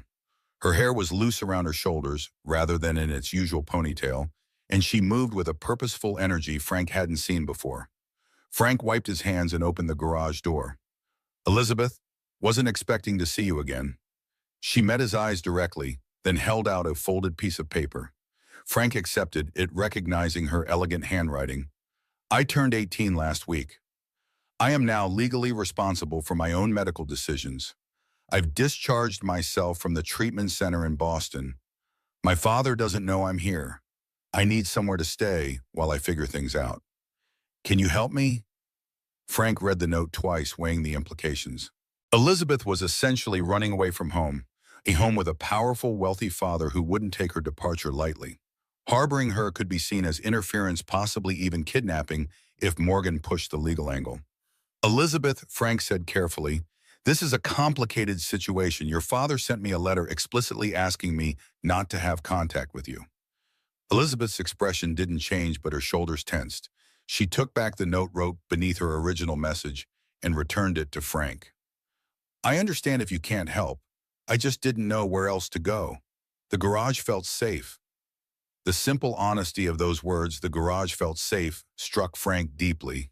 He thought of his own return from Iraq, how he'd gravitated to the familiar security of the garage when everything else felt chaotic and threatening. He thought of Johnny after Martha's death, finding comfort among the tools and engine parts when words failed him. "Come inside," Frank said, making his decision. "It's cold out here." Once inside, Frank poured Elizabeth a cup of coffee, which she accepted with a nod of thanks. They sat in the small office area, the silence between them broken only by the hum of the ancient space heater in the corner. "I need to understand what's happening," Frank said finally. "Your father said you had appointments in Boston, medical consultations." Elizabeth reached for her ever-present notebook and wrote rapidly, "It's a residential treatment center. I've been in and out of places like it for 3 years. The doctors want to try new medications, another round of intensive therapy. My father believes it's the only option. I don't." Frank nodded slowly. "And what do you want, Elizabeth?" She paused, pencil hovering over the page for a long moment before writing. "I want to feel human again. Not like a problem to be solved or a condition to be managed. The garage gave me that. For the first time in 3 years, I felt like a person, not a patient." Frank understood that feeling all too well. The VA doctors had viewed him as a collection of symptoms to treat hypervigilance, insomnia, flashbacks, rather than a man struggling to reconcile the person he'd been before the war with the person who had returned. "Your father will be looking for you," Frank said gently. "He has resources, connections. This would be the first place he'd check." Elizabeth nodded, then wrote, "I know, I don't expect to stay here. I just need help figuring out what to do next. I have money. My trust fund became accessible when I turned 18. I can pay you for your time." Frank shook his head firmly. "This isn't about money, Elizabeth. Your father already tried that angle." He studied her face, noting the determination in her dark eyes. "Do you have a plan?" She wrote quickly. "Not yet. I just knew I couldn't go back to being treated like a broken object. I want to try living on my own terms for a while." Frank sighed, running a hand through his hair. The situation was fraught with complications, both legal and ethical. Elizabeth was legally an adult, but her history of trauma and selective mutism raised questions about her readiness for independence. Harrison Morgan would surely argue she wasn't capable of making her own decisions, and he had the resources to make that argument stick in court if necessary. "Here's what we're going to do," Frank said finally. "You can stay at my house tonight. We have a spare room. Tomorrow we'll talk about more permanent arrangements. But first I need to make a phone call." Elizabeth's expression tightened with alarm. She wrote hastily, "Please don't call my father." "Not your father," Frank assured her. "A friend who might be able to help us navigate the situation legally. I want to make sure we're doing this right, Elizabeth, for your protection and mine." She considered this, then nodded her agreement. Frank stepped outside to make the call, his breath fogging in the cold morning air. His friend Marcus Bennett had served with him in Iraq before returning home to law school on the GI Bill. Now a respected attorney in Bedford, Marcus had helped Frank with the paperwork after Martha's death and occasionally provided free legal advice to veterans in the area. Marcus picked up on the third ring. "Frank Harmon, haven't heard from you in months. Let me guess Johnny finally convinced you to let him drive the Mustang, and you need bail money." Frank smiled despite the circumstances. "Not quite that dire, but I do need your expertise. How much do you know about medical autonomy for young adults with psychiatric histories?" There was a pause on the line. "Frank, what have you gotten yourself into?" 20 minutes later, Frank had explained the situation in as much detail as he could without violating Elizabeth's privacy. Marcus's response was measured but concerned. "Legally, she's an adult. She can refuse treatment and make her own decisions." "But Frank, this is Harrison Morgan we're talking about. He doesn't just have money, he has influence connections all the way to Washington. If he believes his daughter is in danger or incapable of making sound decisions, he could petition for guardianship or involuntary commitment." "She seems lucid to me," Frank countered. "Traumatized, yes. Silent, yes. But not incapable of making decisions." "The court might see it differently, especially with her history," Marcus warned. "The fact that she doesn't speak at all would be a significant factor in any competency hearing." Frank watched through the garage window as Elizabeth sat quietly in his office, her hands cradling the coffee mug, gaze fixed on nothing in particular. "So what do we do?" Marcus sighed. "If you want my legal advice, call Morgan and tell him his daughter is safe. Try to arrange a meeting in neutral ground with her consent. Document everything, her communications, her stated wishes, her apparent mental state. If this goes south, you'll need evidence that you are acting in good faith. And if it doesn't go south, then you help a young woman find her voice again, in whatever form that takes," Marcus said quietly. "Just be careful, Frank. This isn't like pulling a buddy out of a firefight. The battlefield here has different rules." After ending the call, Frank returned to the office where Elizabeth waited. "My friend is an attorney," he explained. "He says legally you have the right to make your own decisions now, but he's concerned about how your father might respond." Elizabeth nodded, unsurprised. She wrote in her notebook, "My father will try to prove I'm incompetent, that I need guardianship." "That's what Marcus thinks too," Frank confirmed. "He suggested I contact your father, let him know you're safe." Elizabeth's expression hardened. She wrote rapidly, "If you tell him where I am, I'll leave immediately. I won't go back." Frank held up his hands in a placating gesture. "I'm not suggesting sending you back, Elizabeth, but disappearing completely will only escalate the situation. Your father is likely already looking for you. If he involves the police, things could get complicated quickly." She considered this, then wrote, "One day, give me one day to think, then we can contact him." Frank nodded, accepting the compromise. "All right, one day. In the meantime, I need to open the garage and call Johnny's school. He stayed home with a cold today, but Mrs. Callahan is checking on him." As if on cue, the phone rang. Frank answered to find his elderly neighbor on the line, her voice apologetic. "Frank, I'm so sorry, but my sister's had a fall in Pittsburgh. I need to go to her right away. Johnny's fever is down, but he still shouldn't be alone." "Don't worry about it, Alice," Frank assured her. "I can bring him to the garage. You take care of your sister." After hanging up, Frank explained the situation to Elizabeth. "I need to go get Johnny.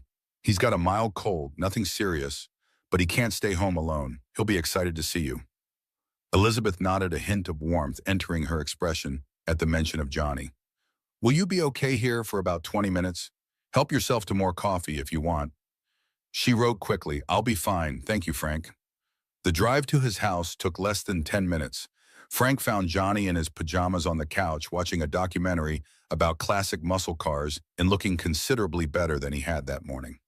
"Hey, buddy, feeling better?" Johnny nodded, muting the TV. "My throat doesn't hurt anymore. Can I come to the garage with you?" Mrs. Callahan had to leave. "That's the plan," Frank confirmed, gathering Johnny's medications and a change of clothes. "And there's someone at the garage who'll be happy to see you." Johnny's eyes widened. "Elizabeth came back." Frank nodded, choosing his words carefully. "She did. She needs our help for a little while. She might be staying with us for a day or two." "Is she okay?" Johnny asked, suddenly serious. "Did something bad happen?" Frank helped his son into a warm sweater. Elizabeth is going through a tough time with her dad right now. She needs a safe place to figure things out. I told her she could stay in our guest room tonight. Johnny considered this information with the gravity of a child who had faced his own share of difficult situations. Like when Kevin from my class stayed with his grandma when his parents were fighting. Something like that, Frank agreed, relieved by his son's matter-of-fact acceptance. Now let's get your medicine and head to the garage. But when they arrived back at Harmon's auto, Frank was alarmed to see a familiar black Escalade parked beside Elizabeth's Audi. Inside the garage, Sam Wilson stood near the door while Elizabeth sat rigid in Frank's office chair, her notebook clutched to her chest. Johnny rushed forward. "Elizabeth, you came back."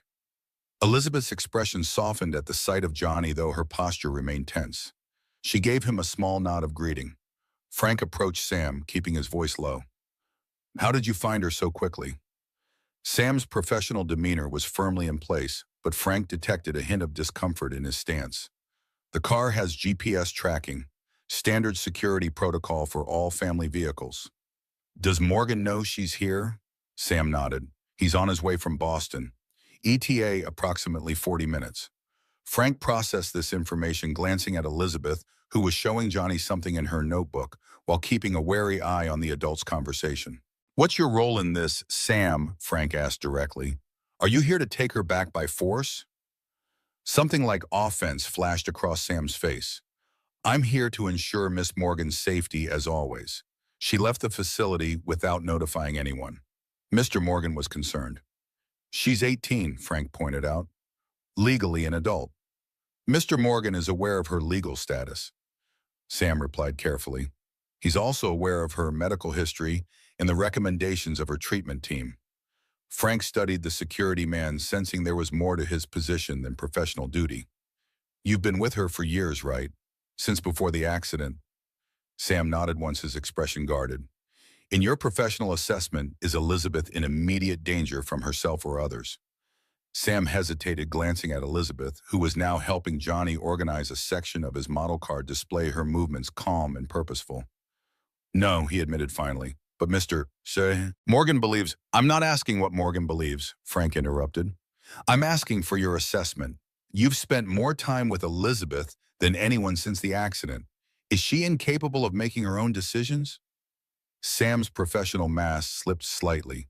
"It's not that simple, Mr. Harmon. Elizabeth's condition is complex. There are good days and bad days. And today, is this a good day or a bad day?"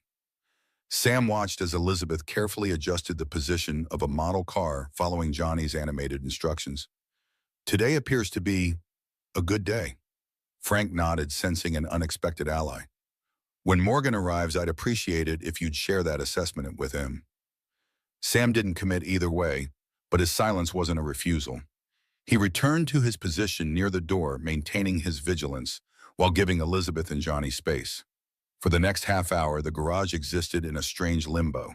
Frank attended to a scheduled oil change, keeping one eye on Elizabeth and Johnny as they worked on reorganizing his model collection. Sam remained by the door, occasionally checking his phone, but otherwise motionless.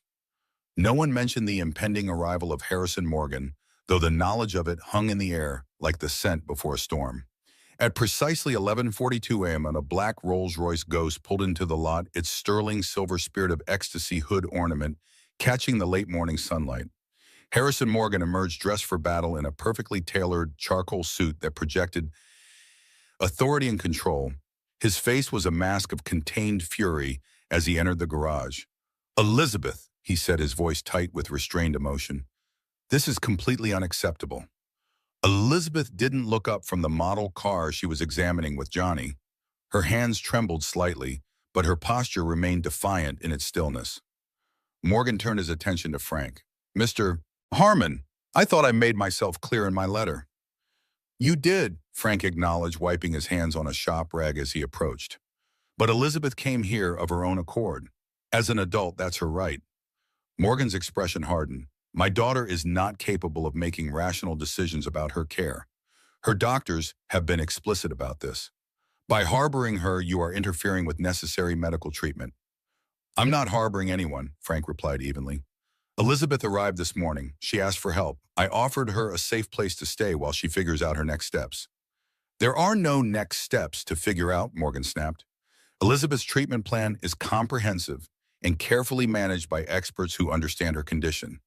This, he gestured dismissively at the garage, is a disruption that could set her back months. Johnny, sensing the tension, moved closer to Elizabeth, his young face concerned. Are you okay? He whispered loudly enough for everyone to hear. Elizabeth nodded, giving Johnny a small, reassuring smile before turning her attention back to Morgan. She opened her notebook, wrote something, and held it up for her father to read. Morgan's jaw tightened as he read her message. This is not up for discussion, Elizabeth. The doctors have been clear about the risks of interrupting your treatment. I've arranged for a new facility in Vermont, smaller, more personalized. You'll be more comfortable there. Elizabeth wrote again more forcefully and showed it to her father. You are not thinking clearly, Morgan insisted, his voice rising slightly. This is exactly why you need continued treatment. These impulsive decisions. Mr. Morgan, Frank interjected, stepping forward. Perhaps we could discuss this calmly. Elizabeth has expressed some concerns about her treatment plan that deserve consideration. Morgan turned on him, eyes flashing. You have no standing in this discussion, Mr. Harmon. You are not family. You are not a medical professional. You are a mechanic who has, for reasons I cannot fathom, inserted yourself into a situation you don't understand. Frank held his ground. I understand that Elizabeth is 18 years old, legally an adult, and has the right to make her own medical decisions. I understand that she's communicating clearly through writing, even if she doesn't speak aloud. And I understand that forcing her back into a treatment program she doesn't want will only reinforce the trauma she's already experienced. Morgan's face flushed with anger. You dare to lecture me about my daughter's trauma. I have spent 3 years and millions of dollars seeking the best care possible for Elizabeth. I have consulted specialists across the country. I have rearranged my entire life to ensure she receives the treatment she needs. And in those 3 years, Frank asked quietly, how often did you ask Elizabeth what she needed? The garage fell silent. Johnny pressed closer to Elizabeth, instinctively offering comfort. Sam shifted his weight, his professional neutrality slipping as he watched the confrontation unfold. And Elizabeth stared at her father with an intensity that seemed to pierce through the careful facade of control he maintained. Morgan broke the silence first, his voice dangerously quiet. Sam, escort Elizabeth to the car. We're leaving. Sam hesitated, glancing between Morgan and Elizabeth. Sir, perhaps we should... That was not a request. Morgan cut him off. Elizabeth needs to return to medical supervision immediately. This situation has gone on long enough. Sam moved reluctantly toward Elizabeth, who remained seated beside Johnny. Miss Morgan, please come with me. Elizabeth shook her head firmly, one arm protectively around Johnny's shoulders. Elizabeth, Morgan's voice took on a warning tone. You are making a scene. This behavior is exactly why your doctors recommend continued residential treatment. Something shifted in Elizabeth's expression, a hardening of resolve that transformed her features. She stood slowly, her notebook clutched in one hand, and faced her father directly. No. The word hung in the air, simple and unmistakable. Elizabeth's voice was hoarse from disuse, but clear enough that everyone in the garage froze in shock. Morgan stared at his daughter as though she'd suddenly transformed into a stranger. Elizabeth. No. She repeated the single syllable, stronger this time. I won't go. Frank felt a surge of pride mixed with concern. Elizabeth speaking was a breakthrough, but it had come in a moment of extreme stress. He moved closer, ready to intervene if the situation escalated further. Morgan seemed genuinely shaken by his daughter's voice after 3 years of silence. Elizabeth, you're not thinking clearly. The doctor said, I don't care what they said. Elizabeth's voice cracked with the effort of speaking after so long, but her words were distinct. 3 years, Dad. 3 years of being treated like a broken doll, of being medicated until I couldn't feel anything, of being talked about instead of talked to. Morgan took a step back, visibly struggling to process his daughter's sudden verbalization. You're speaking, he said unnecessarily, his composure slipping. How when? She's been ready for a while, Sam said quietly from his position near the door. The doctors said it was psychological, not physical. She needed the right trigger. Morgan turned to his security chief, betrayal flashing across his face. You knew? Sam shook his head. I suspected. She's been different since visiting this garage, more present, more herself. Elizabeth took a deep breath as though gathering strength for what came next. I'm not going back to any facility, she said, each word deliberate and clear, despite her rusty voice. I'm 18. I get to decide what happens to me now. Morgan's shock was giving way to renewed determination. You're not well, Elizabeth. This moment of lucidity doesn't erase 3 years of treatment history. The doctors have been clear about the risks of interrupting your care. The doctors don't know me, Elizabeth countered, her voice gaining strength with each word.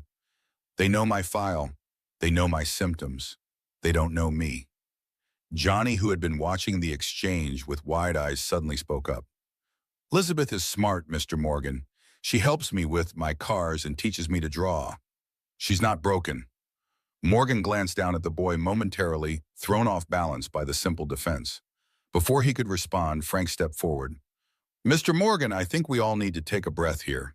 Elizabeth is speaking, actually speaking for the first time in 3 years. That's significant. Maybe instead of arguing about treatment facilities, we should listen to what she has to say. Morgan's jaw worked as he visibly struggled with his instinct to take control of the situation. Finally, he turned to Elizabeth, making a visible effort to soften his approach. All right, Elizabeth, I'm listening. What is it you want? Elizabeth met her father's gaze directly. I want to live on my own terms for a while. Not as a patient, not as a project, just as a person. Her voice was growing steadier with practice, though still raspy from years of disuse. I have my trust fund now. I can support myself. And where would you live? Morgan challenged. What would you do? You haven't finished your education. You have no job experience, no practical skills for independent living. I can learn, Elizabeth insisted. People do it every day. Not people in your situation, Morgan countered. Not people who have been through what you've experienced. Frank saw the opening and took it. What if there was a middle ground? Both Morgans turned to look at him. Elizabeth with cautious hope, Harrison with guarded skepticism. Elizabeth needs space to reclaim her independence, Frank continued. But I understand your concerns about her jumping straight into completely independent living, Mr. Morgan. What if there was a transitional arrangement, a supervised living situation that isn't a treatment facility? Morgan's eyes narrowed. What exactly are you proposing, Mr. Harmon? Frank hadn't fully formed the idea before speaking, but as he considered it, the solution seemed increasingly obvious. The apartment above my garage, its small but functional kitchen, bathroom, living area, bedroom. It's been empty since my father-in-law moved to Florida last year. Elizabeth's eyes widened with interest. Above this garage, Frank nodded. It would give you independence, but with support nearby if needed. You'd be close enough that Johnny and I could check on you, but have your own space. You could even help in the garage if you wanted, learn some practical skills. Morgan was already shaking his head. Absolutely not. Elizabeth needs proper supervision by qualified professionals, not a mechanic and an 8-year-old boy. Dad, Elizabeth's voice cut through his objections, the single syllable carrying the weight of 3 years of silence. Please, just listen. Something in her tone, perhaps the simple fact that she was speaking at all, gave Morgan pause. He looked at his daughter, really looked at her, perhaps for the first time in years. This place, Elizabeth continued carefully, each word measured, makes me feel human again. Not like a case study, not like a problem, just human. The garage fell silent as Morgan absorbed his daughter's words. Frank could almost see the internal struggle playing out across the billionaire's face, the instinct to control warring with the undeniable evidence that his daughter had found something here that years of expensive treatment hadn't provided. It's not safe, Morgan said finally, but his tone had lost its certainty. This is a commercial area. There are strangers coming and going all day. The apartment has its own entrance in the back, Frank offered, completely separate from the garage, and I live less than 10 minutes away if there's ever an emergency. Morgan turned to Sam, seeking an ally. This is absurd. Tell him Sam. Sam shifted uncomfortably. Sir, with proper security measures in place, the arrangement could be workable. We could install a monitoring system, ensure the apartment is secure. Morgan stared at his security chief in disbelief. You can't be serious. Elizabeth is speaking, sir, Sam said quietly. for the first time in 3 years. That fact alone suggests this environment has been more therapeutic than any facility she's attended. Johnny, who had been following the adult conversation with unusual attentiveness, tugged at Elizabeth's sleeve. "If you lived upstairs, you could help me with my cars every day," he said with the simple logic of childhood. "And Dad could teach you about engines. He's the best teacher." Elizabeth smiled down at him, a genuine smile that transformed her face. "I'd like that, Johnny." Her voice was growing more natural with each exchange, as though long dormant pathways were reawakening. Morgan watched this interaction, his expression unreadable. Then, to everyone's surprise, he walked to the corner of the garage where Johnny's model car display stood. He studied it for a long moment, taking in the careful organization, the detailed information cards, bearing Elizabeth's elegant handwriting, alongside Johnny's enthusiastic facts. "You did this together?" he asked, glancing back at Elizabeth and Johnny. Johnny nodded eagerly. "Elizabeth made it so much better. She knows how to make the cars look like they're actually moving in her drawings. And she helped me organize them by historical importance, not just by year." Morgan picked up the museum-quality Mustang model Elizabeth had given Johnny, examining it with unexpected care. "This is the model you're restoring," he said to Frank, nodding toward the half-finished fastback. "Yes, sir," Frank confirmed. "Been working on it for about 3 years now. Johnny helps me on weekends." Morgan replaced the model carefully, then turned to face Elizabeth. "You really want this? To live above a garage in rural Pennsylvania? What? Learn auto mechanics." Elizabeth approached her father, standing straight and meeting his gaze directly. "I want to find out who I am now, Dad. Not who I was before the accident. Not who the doctors think I should be. Just me. Whoever that turns out to be." The vulnerability in her voice seemed to reach Morgan in a way that arguments and confrontation had not. He looked at his daughter, really looked at her, perhaps seeing for the first time not the traumatized 14-year-old who had stopped speaking, but the young woman she had become. "1 month," he said finally, his voice tight with reluctant concession. "A trial period, with conditions. Sam will oversee security arrangements. You'll check in with me daily, and you'll continue with therapy outpatient with a local provider of your choosing." Elizabeth considered these terms, then nodded. "Agreed, but I choose the therapist. And no more residential facilities unless I consent." Morgan's jaw tightened at his daughter's negotiation, but he gave a curt nod. "Provided you remain stable and continue to show progress." It wasn't a wholehearted endorsement, but it was a beginning. Frank watched as father and daughter regarded each other across the gulf of 3 years of silence and misunderstanding, taking the first tentative steps toward a new kind of relationship. Johnny, oblivious to the emotional complexity of the moment, tugged at Frank's sleeve. "Does this mean Elizabeth is going to live upstairs, Dad? Can we show her the apartment right now?" Frank ruffled his son's hair, grateful for his straightforward enthusiasm. "Let's give Elizabeth and her father a few minutes to talk, buddy. Then we can show her the apartment." As Johnny returned to his model cars, Frank stepped back, giving the Morgan space for a conversation long overdue. He caught Sam's eye across the garage, and the security man gave him a subtle nod of acknowledgement, perhaps even approval. Frank didn't know what the coming weeks would bring. Elizabeth's recovery wouldn't be simple or linear. Harrison Morgan wouldn't easily relinquish control of his daughter's life.